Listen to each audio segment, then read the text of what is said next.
This is the road to Robotyne. These are Russian positions, the storming of which allowed to start moving south. This battle lasted 4 to 5 hours. About the fighting on the Zaporizhzhia front. The first kamikaze struck 4 meters away from me, and the second one here, even closer. How Ukrainian aerial reconnaissance men hunt enemy pilots. We want to catch them, they want to catch us. About that and more, you'll find out and see in this episode. Orikhiv is a district center in the Zaporizhzhia region. From the beginning of the full-scale invasion, this city has almost been on the front line. It no longer has water, heating, or electricity. Almost all the locals have left, as there are no surviving houses left. Orikhiv is a small town with 14,000 inhabitants until February 22nd. Now it is kind of a gateway to the south of the Zaporizhzhia region, with access to both Orikhiv and Tokmak. Each of these temporarily occupied cities is 35 kilometers away, and it was from here that the summer counteroffensive of the AFU began. We went towards the town of Robotyne. This is already a liberated territory, but right now the occupiers are trying to regain what is left of the settlement. Watch your step. Accompanied by the soldiers of the 65th Brigade, we reached the legendary position known as X's Height. It was from here that the Ukrainian counteroffensive began. From these positions, which used to be Russian, it is about 3 kilometers to Robotyne in that direction. The front is so close that you can hear the shells flying almost overhead.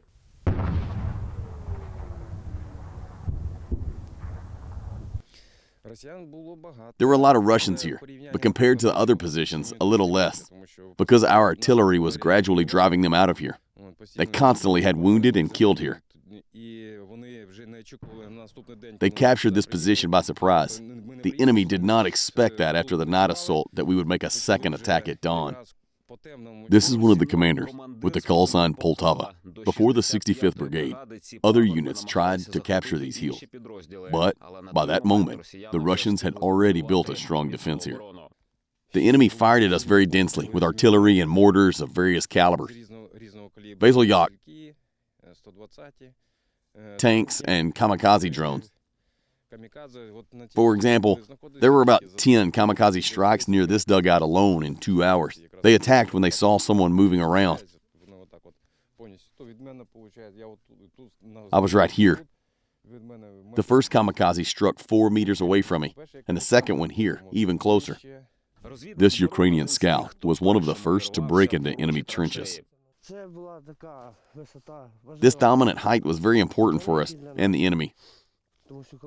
Because we took this height, we were able to expand the radius of observation and go further on the counteroffensive.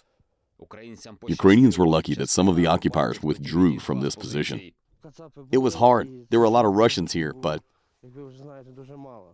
we were lucky. Could have been more of them because most of them were on a shift change. And we, together with my comrades, knocked the enemy out of the position little by little. This battle lasted about 4 to 5 hours. During this time, we knocked them out of these fortified trenches. A trench ahead? How many are there? There are 3.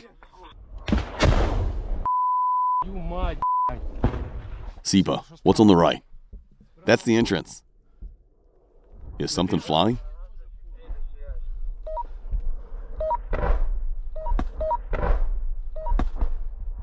Guys, get over here. The enemy is ahead of you. Did you check the dugout? Sipa, did you check that hole? Clear the trench. The enemy is hiding in a hole. That's enough. Wait. Maybe he'll surrender. We have to go clear the other dugout. He doesn't want to, but he's still there. I heard him.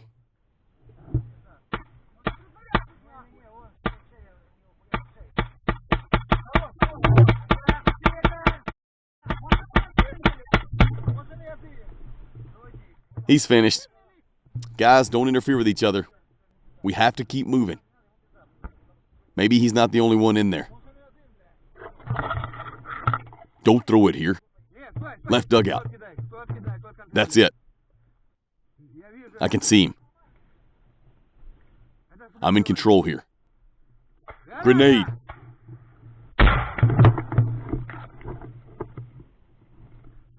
Take control of the dugout.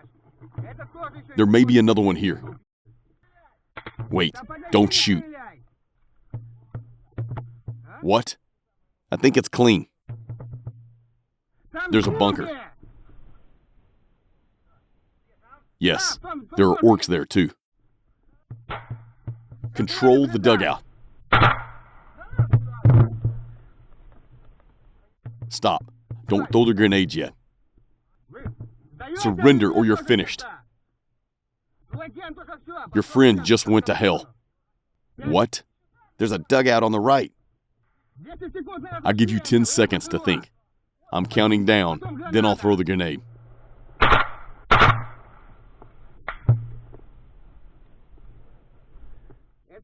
There's definitely one here.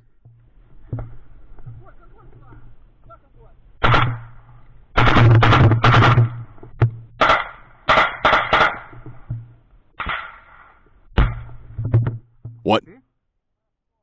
Don't shoot. He blew himself up. All clear. He blew himself up with a grenade, idiot. Keep moving. Throw a grenade in there. It's not necessary anymore. We saved the grenade. Let's move forward. During this assault, Ukrainians were lucky once again. No, we had no losses, only one with a light injury. This time we did a great job. Although before that, in previous assaults, we had losses. At the captured Russian positions, Ukrainians found a lot of weapons for themselves. The Russians fled from here so quickly that they left behind a huge amount of ammunition.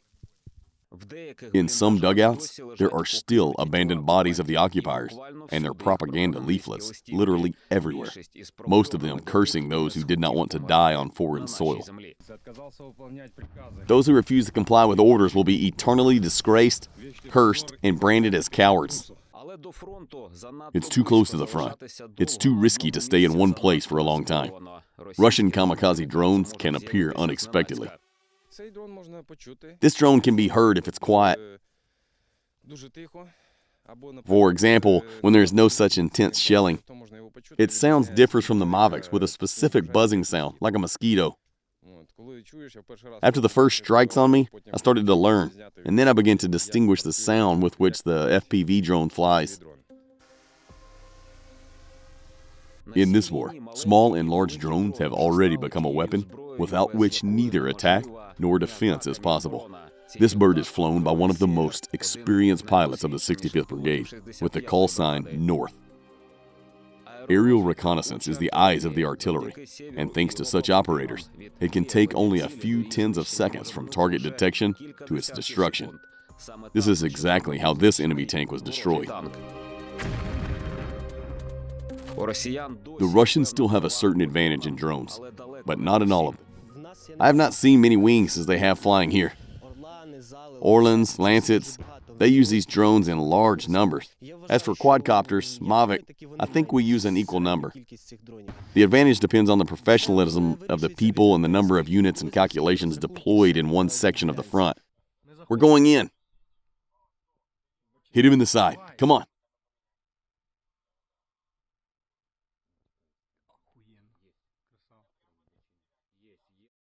Nice. You got him. He's on fire. He's on fire. Holy shit.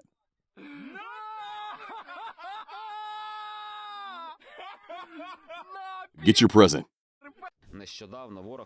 Recently, Russians have started using nighttime kamikaze drones, and this is a really dangerous weapon. Yes, it's a big problem today because it hurts our logistics. But I'm sure we will quickly cope with this problem and find solutions to these issues. We will also use these night kamikazes. The victory is definitely ours, and there is no other way. These guys control the drones from safe hiding places. To catch unwary enemy aerial reconnaissance men is aerobatics among pilots. We want to catch them and they want to catch us. We have a separate war between pilots. Catching an enemy drone pilot and precisely adjusting our artillery to the place where that pilot is flying the drone is a great success, and it can also save a lot of our infantry. It takes a lot of time to study and catch the enemy pilot. Seeing an enemy drone on a tablet screen can save many lives of Ukrainian defenders. Our eyes are already trained and accustomed to such small objects and small movements. You just react to them immediately. And then, when we see an enemy drone, we watch and follow it to the place where it will land near the pilot. Soldiers of the 65th Brigade continue heavy fighting in the Zaporizhzhia sector to liberate Ukrainian land from the occupiers, meter by meter. If you were interested by today's episode and would like me to continue doing episodes like this next, then let me know by hitting the like button and leaving a comment. You can support the author by the details in the description. Thank you.